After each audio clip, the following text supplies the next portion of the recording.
Did it work? I surrender. Oh my God! Right?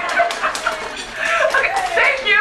Applause for our men, our men, our men. Yes. Now I feel like I'm like, wow, real loud, right? But so in order for me to do what I came to do today, I need something from you. See, I really cannot do this without you. And what I need from you is for you to open your heart and be willing to receive something you didn't earn, that you didn't have to work hard for, that you didn't have to prove it for.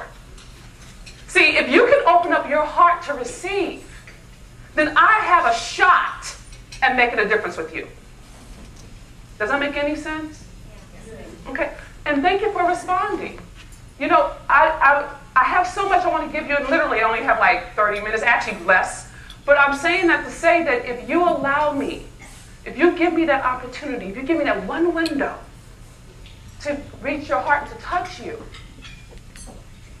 then we can move something that hasn't moved in a long time over where you are.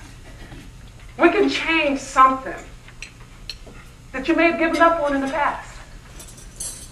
And we can make something happen that you thought was impossible in the short time together. So I want to begin with two things. The first one is this: I love you. You're welcome. Now, I want you to notice what you hear when I say I love you. You may be like, who is she? How's she gonna love me? She don't know me. I mean, you can go through all kinds of things, right? But you should notice what you say to yourself and how you talk to yourself. Because if you had any other response other than thank you, consider that you are not always open to receive without having to earn it. Does that make sense? So when I say I love you, I'm saying I love you, not so much your story or your history or your circumstance. I'm not even talking about your skill set.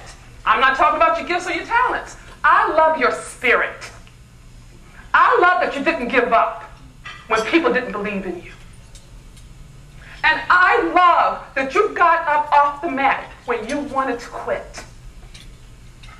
And I love you for believing enough in yourself to try one more time. Raise your hand if you know what I'm talking about. I do. You see what I'm saying? Real talk, right? So I love this bit, all right? But that's real talk because you are a rare group of women. You own your own business. You say, you know what? Life on my terms. World be damned. And that may be your husband, that may be your mama. Somebody said no, but you said, not today. I will get up and I will not stop. And this shall be because I'm here. Some of you did it for your kids. You said, my baby's going to have a better life than me. And you made it your business to make sure that happens. So that's what I'm saying I love you for. And I want you to receive it because you didn't earn it from me. But I want you to know that I see you.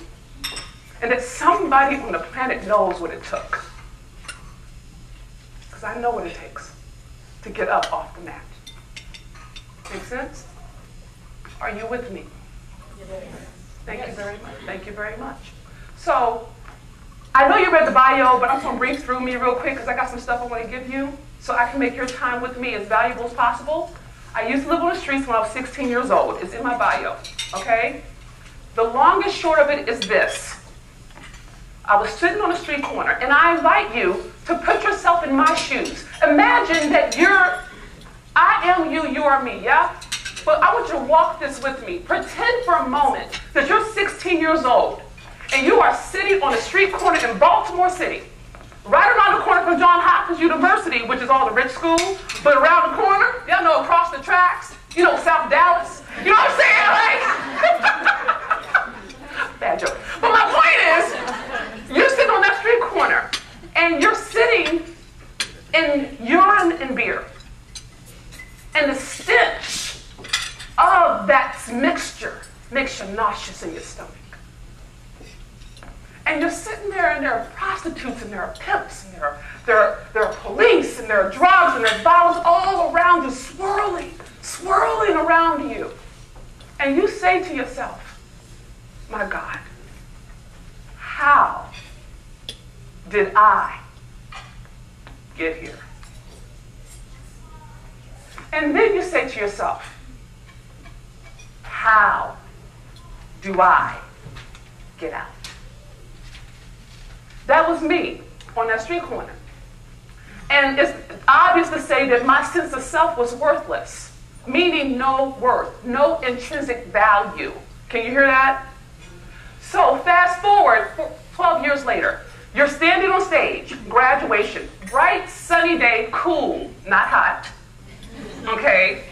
California heat, not Dallas heat, okay? You have on your cap and gown, and on your on your left-hand side is your birth mother, the one who put you out in the streets, and you never went back. And on your right side, I think it's left, this is right, right? On this side, right? That right here is your 9th grade math teacher, the person who took time with you and literally saved your life.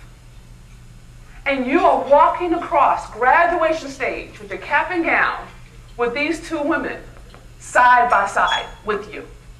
Now, if you remember for a moment, you used to be on that street corner 12 years earlier, right? Fast forward to graduation, and you're walking and getting your second master's and your PhD. You now have 4 degrees, okay? The only difference between that little girl that was sitting on that street corner, a Miss with piss and beer, and the young woman who crossed that stage was her self-worth. Can you hear that? That's the only thing that was the difference, is how I saw myself. So today, what I'm committed to is actually having a committed conversation with you with regard to how your self-worth impacts your net worth. Your net worth will never exceed your self-worth, ladies. It just won't. I don't care how many employees you have. I don't care how much money you've made. If there's a lid, if there's a cap, it cannot exceed it, because you won't give yourself that personal permission to prosper. Just like you won't let me love you without some kind of condition. Make sense? You gotta talk to me. This is not TV. I can't see you. I see you. I see you. I can see the whites of your eyes. I see you. So you get to talk to me. Are you with me? Make sense? Yes. Okay, great. Love it. Okay. So I want to run through some things because, again, I don't have that much time with you, but I think it can make a difference if we can get through just a little bit of this.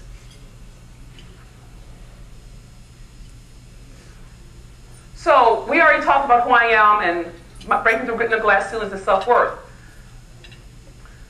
This is all the stuff I've done. So I've been in Glamour magazine, I've consulted O magazine, I presented at the Sorbonne in Paris, I've done research in Africa, I've been on covers of magazines, radio, television, I've done all that. I mean, really, I have. So, I mean, okay? But all of that is a function of my self-worth. I'm a Coast Guardie. In the military? No military? Okay, I represent. I'm representing. Thank you very much. Okay. There you go. All right? Because it matters. Thank God for us. Okay? Now, this session is for you. Now, I want you to look at this image and see if you can locate yourself on this, right? Maybe you're overworked, you have too many things you're managing, you have a lot of employees, or you have your children, the work-life balance thing is not so balanced, right? Or perhaps you are confused now about what you're up to. You start off with one vision for your business in your life, and it's not quite clear anymore. So the clarity has gone, okay? Or you're at a crossroads. What used to work before the economy changed doesn't work now. And you have to think about making some strategic moves with your business and in your personal life. Or you really went into business for yourself to make money, and you are working yourself to death. I mean, you don't have time to go and get your nails done because you're working so hard. And you really did think that you're going to have a life when you took on your own business. And now you don't have a life, okay? And you're not making you haven't broken the 6-figure mark or the 7-figure mark or the multi-7-figure mark that you want in your mind. Not what other people are measuring, but what you measure, okay? And this is for you, and this is for my men. I just had to give a shout out for my brothers because I know they're around. Good looking out, okay? So if you say to yourself, you know, there's got to be more to life than this, and you're just frustrated with everything that you tried that's not working, Or you just feel like a prisoner. You could be a prisoner to your parents, to your children, a prisoner to your weight in your body. You could be a prisoner to the expectations other people place on you. If any of this resonates with you, you're in the right place, okay? Not in the right place, but you're in the right place in the right conversation with me. Okay, good. Okay.